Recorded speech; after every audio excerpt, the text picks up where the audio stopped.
이차전지는 고생이 끝났다. 중요한 건 어제 나왔던 종목들 뭐 내용 쓰 이게 수혜가 아닙니다, 솔직히. 수혜가 아니라 이게 내년에 대한 변화 어떻게 가져가는지 한번 보셔야 될 것 같습니다. 그래서 금리나의 수혜 종목들 보게 되면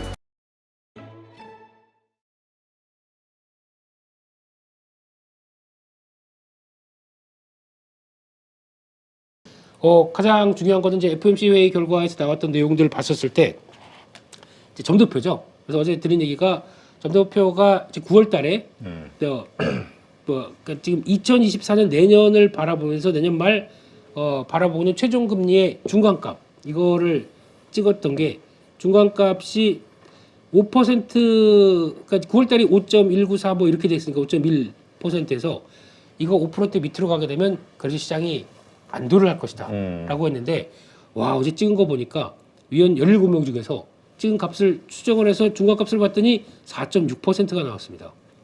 이것 때문에 시장이 환호한 거죠. 그렇죠. 잠깐 그럼 5.5에서 4.6이면은 일단 3번은 내릴 수 있는 거 아니냐 이런 쪽으로 나오면서 이 무게가 실리면서 시장이 확 또 돌린 것도 있었고 근데 거기서 보니까 17명 위원 중에서 결국에는 2명 빼고는 2명은 난 모르겠어. 인하도 없고 인상도 없고 뭐 이런 식으로 나오는 어떻게 보면 가장 매파적인 분위기겠죠. 15명들은 아직은 인정을 못 하겠어. 그렇죠. 예. 15명은 모두 다 금리 인하해. 라고 무게를 찍었고 그중에서 보니까 5명이 이 중에 15명 그러니까 3분의 1이죠. 3분의 1이 75bp 인하의 무게를 딱 뒀습니다. 그러다 보니까 이거 점도표 찍은 거랑 이거랑 합치게 되면은 아, 내년에 금리 인하 3번 할 수 있겠다. 라는 쪽에 확산되기 시작하면서 이거 발표되면서 이제 탁 오르고 그러다가 또 파월 어제 보니까 자세가 좀 다르더라고요. 아, 요거 옛날에는 그러니까 그 이진우 소장님은 네. 넥타이 색깔로 얘기하시던데. 넥타이 색깔 어제 보면 그런 넥타이 가지고는 아니 그게 아니라 자세가 좀 달랐습니다. 그러니까 약간 이렇게 해서 안경 이게 쓰고 이렇게 하던 게 숙이던데요, 약간. 아, 네. 우리가 보통 술일 때는 내가 적극적으로 뭔가 할 말이 있을 때. 그 얘기를 거기다가 또 보다 보니까 또 나왔던 거 이제 연준 데이터들 중에서 인플레이션 전망치가 나왔는데 인플레이션 그러니까 물가 코어 PC죠. 코어 PC를 바라보는 입장 쪽에서 일단 이것도 긍정적으로 나오는 게 원래 9월 달에 2.6까지 봤던 게 지금 내년에 인플레이션 전망치를 2.4로 봤고요. 2025년이 2.2% 그리고 또 2026년이 2.0% 그러니까 2%대 아직 그렇다고 본격적으로 떨어지는 건 아닌데 그냥 아까 서두에 말씀드렸던 건 다 왔다. 여기에 대해서 무게를 싣고 거기다가 딱 그 경기 침체라는 단어를 많이 썼거든요. 경기 침체에 대해서 선제적으로 대비해야 된다라고 하는 이런 얘기들이 나오다 보니까 반응을 했을 것 같고 거기다가 또 실업률은 내년에 4.1%를 봤습니다. 그러면 저희가 얘기하는 4%대 이상으로 가면서 아 경제가 무거워지는구나 라는 쪽에 대한 해석을 그렇게 했던 것 같고요. 거기다가 또 GDP 성장률을 봤더니 GDP 성장률이 내년에 1.4% 그러니까 이번에 3분기는 거의 그냥 모든 걸 갖다 끌어와서 그냥 고점을 보여줬다고 생각하고 있고 거기서 이제 앞으로 이제 쭉 하강 쪽에 무게를 두면서 하지만 1.4% 그리고 2025년 1.8% 2026년 1.9% 그러니까 내년은 약간 위축이 오는데 그걸 가지고 딱 내용은 그거죠. 소프트 랜딩. 그렇지. 네. 아니 1.5에서 1.4로 예상을 낮췄다는 거는 소프트 랜딩이지. 그렇죠. 예. 그리고 그 다음에도 완만하게 성장으로 간다 그러면 아주 그 물가 떨어지고 성장은 살짝 다시 하기 시작하고 실업률 한 4%대에서 크게 변화 없고 골디락스라는 표현을 쓸 수 있는 그렇지. 것들이죠. 그러니까 이런 거 보니까 시장에서 그냥 어제 딱 좋아할 만한 얘기들을 다 던졌어요 한꺼번에. 그러니까 그거를 보면서 시장이 반응했다는 거라고 봐야 될 것 같고 그래서 딱 그 처음에 그냥 연준이 하는 얘기도 똑같은 거지 않습니까? 그냥 와서 의례적으로 데이터 의존적이고 여전히 물가는 높고 우리는 긴축에 대해서 이런 쪽으로 얘기를 할 줄 알았더니 그게 처음부터 나와서 하는 얘기가 물가는 여전히 높다라는 얘기, 긴축에 대한 의지 이런 얘기 똑같이 하다가 갑자기 나와서 하는 얘기가 우리는 인플레이션 2%가 이하로 떨어지기 전에 선제적으로 경기 침체를 방어하기 위해서 해야 될 일이 있다고 생각한다. 이런 식으로 나왔거든요. 그러면 갑자기 이게 뭔 소리야? 경기 침체를 연준이 얘기하고 있고 금리에 대해서 그런 먼저 액션을 취할 준비가 있다라고 얘기하다 보니까 거기서 이제 막 환호하기 시작하는 거죠. 예, 그렇다고 봐야 될 것 같고 가장 또 그게 경제에 대한 과도한 부담을 지양해야 된다. 뭐 이런 얘기들. 이걸 보고 잠깐만 저 언제적 느낌이 들냐면 예전에 옐런 의장이 당시에 약간 이분은 그래도 약간 비둘기파적인 성격이지 않습니까? 그렇죠. 그런 쪽이 막 떠오르기 시작하는 거예요. 그러면 잠깐 다음 그러면 재무장관 가시나? 뭐 이런 느낌.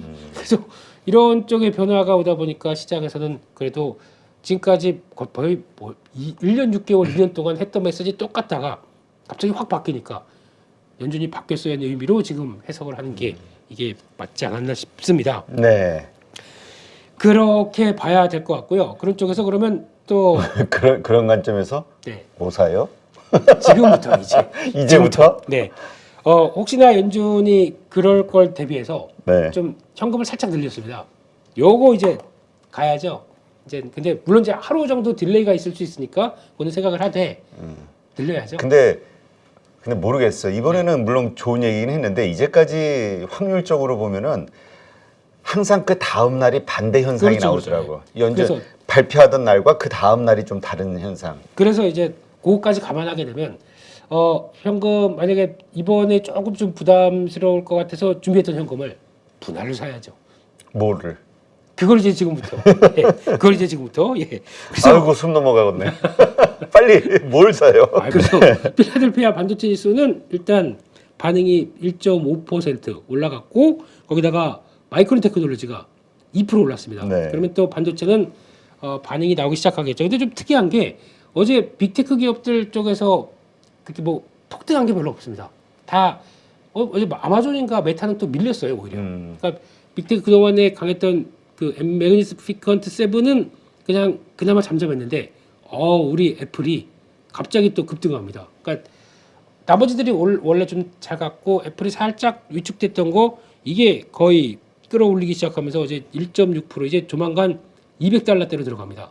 이거를 197달러인가 이렇게 돼 있으니까 그렇게 나오는 게 가장 눈길이 갔고 내년에 비전 프로가 나오는 요거 있지 않습니까? 요거 지금 유니티 로블록스 주가 움직이는 거 보면 그렇죠. 기대감이 꽉 이제 차기 시작합니다.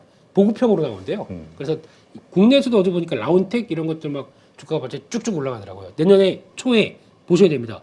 AR, VR. 그래서 이거는 또 스터디 조만간 들어가겠습니다. 뭐가 되게 아쉬운 게 뭐냐면은 우리가 잘하고 있는 게 소프트웨어, 컨텐츠 이런 쪽인데 우리가 뭐 어떻게 좀 할 수 있으면 참 좋지 않을까 싶은데 그러면 이걸 보고 만약에 또 확대가 되기 시작한다 그러면 뒤늦게 또 삼성전자가 아이고 늦었네 그러면서 이제 또 참전해서 구글 진영을 또 끌어올릴 걸로 봅니다. 이쪽이 애플이 들어왔기 때문에 이때부터는 가이드란 윤곽 나오기 시작하게 되면 저희 또 강력한 또 테마로 들어오겠죠. 그래서 이거는 일단 내년 1월달에 좀 보고 또 대응해야 될 것 같고요. 그밖에 또 보니까 또 2차 전지 쪽에서 드디어 올 것이 왔습니다. 와 이거는 또 봐야죠. 이건 못 참죠. 앨범알이 9% 급등. 정확하게 해요. 9.94인가 그랬습니다. 그럼 반올림 10%? 9.4%. 아, 네. 저거를 뚫었다는 게 저항선을. 드디어 왔습니다. 거래량도 실리고. 2차 전지 투자자 여러분 고생하셨습니다. 네. 드디어. LG화학도 거의 포함돼요? 그거는 저 밑에 있던 예. 네. 그래도 이렇게 보였다는 거는 올해 그러니까 이제 중요한 거는 요거 이탈 하나 안 하나만 보시면 됩니다. 그래서 네. 130달러, 135달러를 한 방에 돌파해서 140달러까지 들어왔다. 그러니까 지금 강조드렸던 게 리튬 가격 가지고 너무 고민하지 마시고 리튬 가격 같은 거를 다 몸으로 안고 움직이는 종목이 가는 걸 보자라고 하게 되면 여기서 이제 들어왔는데 중요한 건 이제 앞으로 이게 다시 130 정확하게가 얼마죠? 이게 가격이 135달러대 밑으로 떨어지면 안 됩니다. 네. 거기서 위쪽으로 계속 근데 이 정도 고생하다가 들어온 거면은 유지할 것 같아요. 그러면 여기서 왔다 갔다 해서 이제 턴하기 시작하게 되면 2차 전지는 고생이 끝났다라고 봐야 될 것 같고 그러면은 그 중에서 나왔던 이제 여기서 계속 강조드리는 얘기지만 소재부터 보셔야 됩니다. 소재부터 보시고 그렇죠. 예 이게 핵심이고 그 다음에 넘어가는 기조 그래서 보는데 솔직히 에코프로도 같이 영향을 끼치겠지만 보니까 이제 다음은 에코프로 이노베이션이죠. 대기하고 이제 나올 회사들 그러면 저희가 알고 있는 지주사에서 이게 좀 떨어져 나오다 보니까 밸류는 떨어질 수밖에 없습니다. 그러니까 소재 BM이나 포스코 퓨처엠을 보는 게 맞습니다. 이렇게 보시면서 일단 대응 전략 짜시는 게 좋을 것 같고요. 그런 쪽에서 어제 또 테슬라는 보니까 그 얘기가 나왔습니다. 좀 리콜 얘기 아직도 나오다 보니까 장중에 마이너스였습니다. 그러다가 막판에 1%를 확 돌리는데 와 어제 그거 보고 깜짝 놀랐어요. 자, 밤에 그건 좀 봐야 되겠고 FOMC 보다 보니까 뭐 테슬라 젠 2라고 나옵니다. 이게 뭐냐면 그래요? 예, 이게 저희가 옵티머스 아시죠? 예, 혹시 그러고 저거 이족보이 그거? 로봇. 네, 로보트. 예. 저 사람인 줄 알았어요. 아. 예.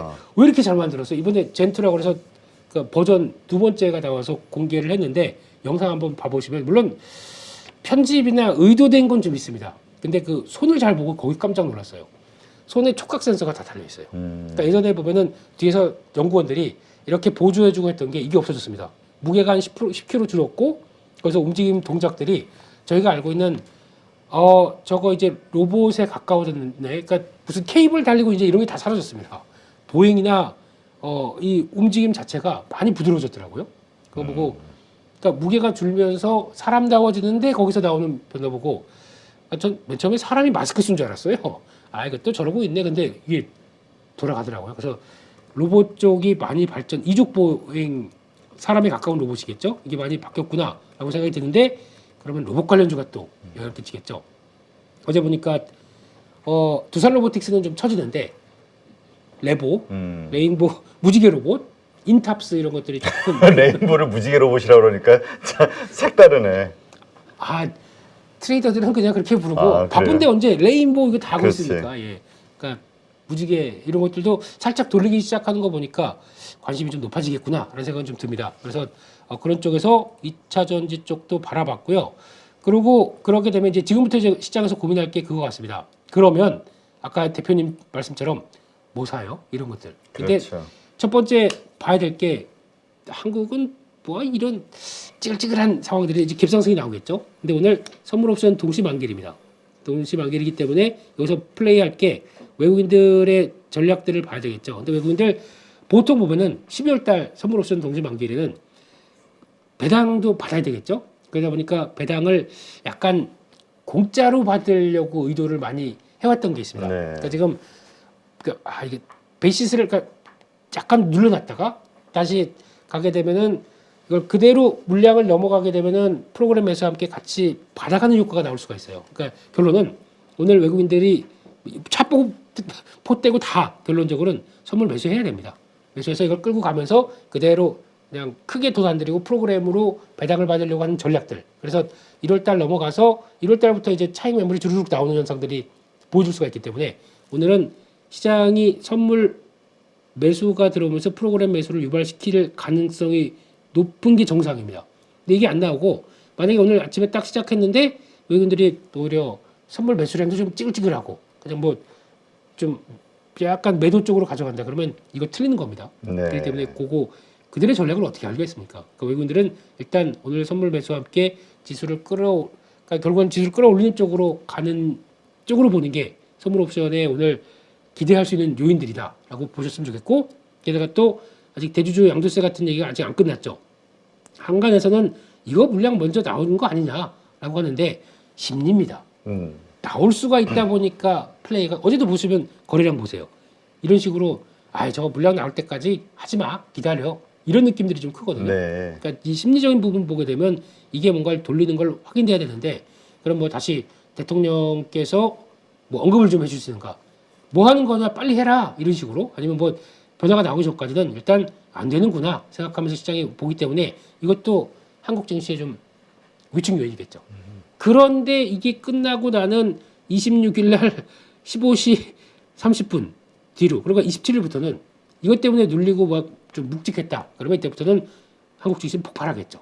오히려. 그러니까 다른 외국 글로벌 증시 다 저만큼 가 있고 이것 때문에 못 갔다. 그러면은 괜히 돌파하려고 들어가겠죠. 네. 근데 그 중에서 제가 보기에는 코스닥이 더 많이 갈 겁니다.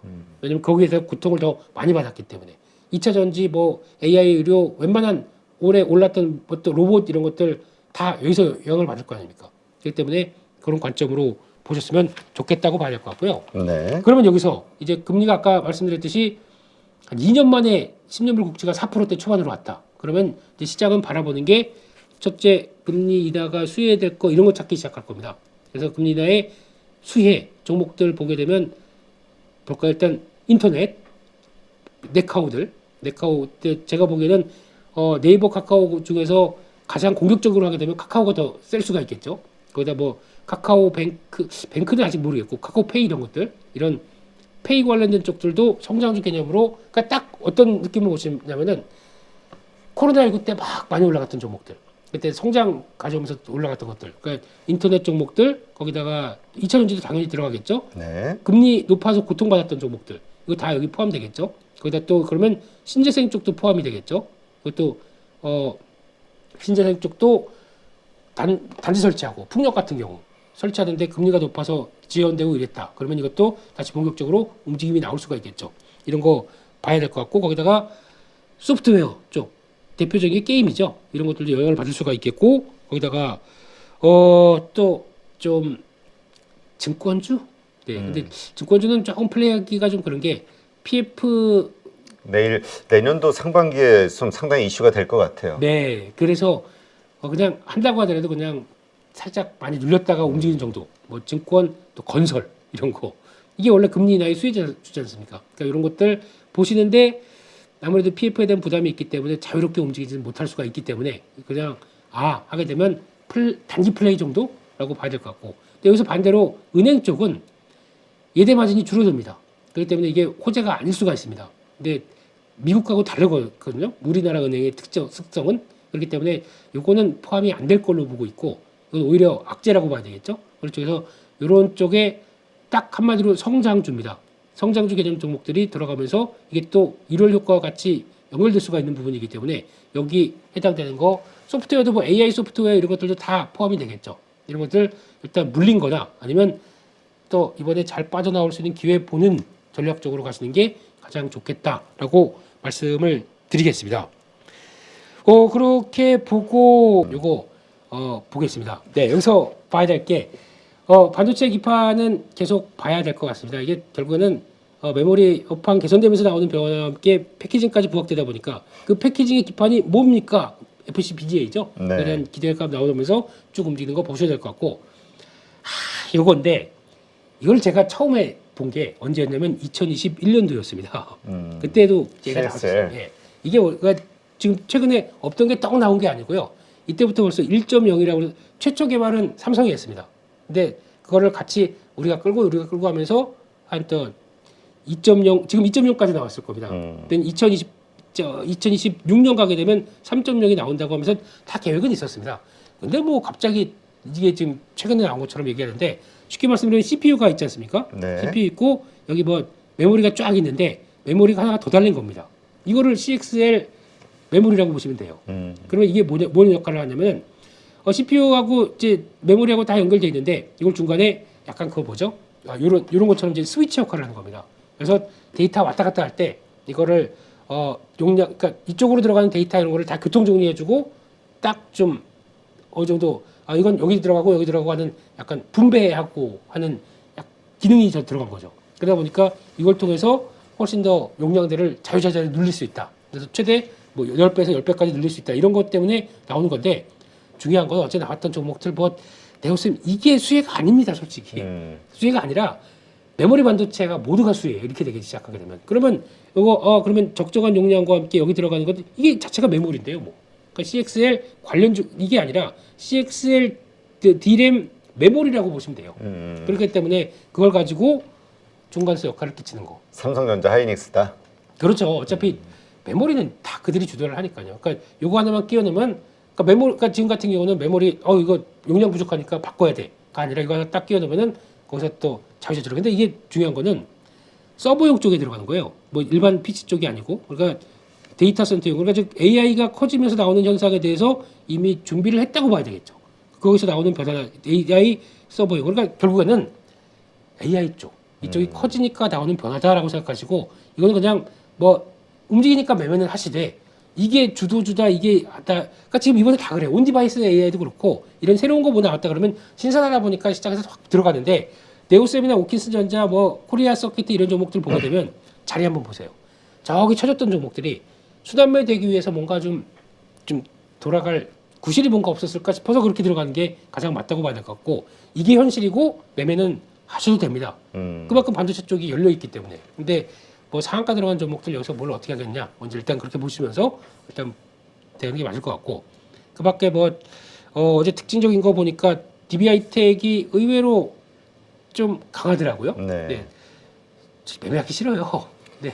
DB하이텍은 계속해서 몇 년 전부터 계속 똑같은 우려가 있었죠. 증설을 안 해서 네. 항상 성장에 제한이 있다. 네. 근데 반도체 쪽에서 이렇게 보니까 그나마 수급 좋은데 이렇게 찌글찌글 올라오고 있는 이런 종목들 그리고 어제 또 특이하게 아모레퍼시픽이 기관 매수와 함께 딱 올라오더라고요.